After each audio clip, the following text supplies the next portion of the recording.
একদিন আমার শ্বশুর শাশুড়ি আর আমার স্বামী আর আমার মেয়ে ওরা সবাই এক টেবিলে খেতে বসছে।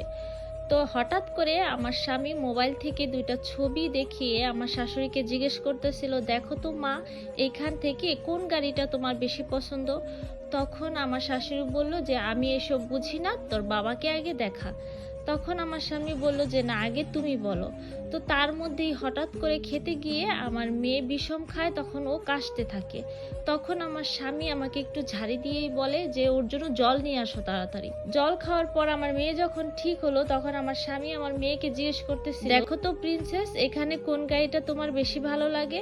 তখন আমার মেয়ে পিঙ্ক কালারটা দেখিয়ে বলল যে এইটা ওর বেশি ভালো লাগে। তারপর আমার স্বামী আবার তার মাকে জিজ্ঞেস করতেছিল যে মা, এবার বলো তোমার কোনটা পছন্দ।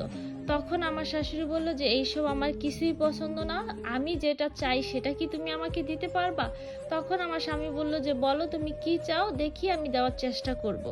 তখন আমার শাশুড়ি যেটা বলল সেটা শুনে আমি এতটাই অবাক হয়েছিলাম, আমি ভাবতে পারি নাই যে আমার শাশুড়ি এইরকম একটা কথা বলবে, এইরকম জিনিস সে চাইবে। তখন সে বলল, আচ্ছা তুমি একটু আগে তোমার মেয়েকে কি বলে ডাকলা। তখন বলল, কেন, প্রিন্সেস।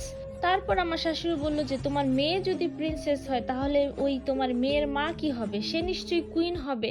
তুমি ওই কুইনের সাথে কখনোই উঁচু গলায় কথা বলতে পারবে না। তারপরে আমার স্বামী মাথা নিচু করে সে সায় দিল যে কখনোই সে তার প্রিন্সেসের মায়ের সাথে, মানে তার স্ত্রীর সাথে কখনোই সে খারাপ ব্যবহার করবে না, খারাপভাবে কথা বলবে না।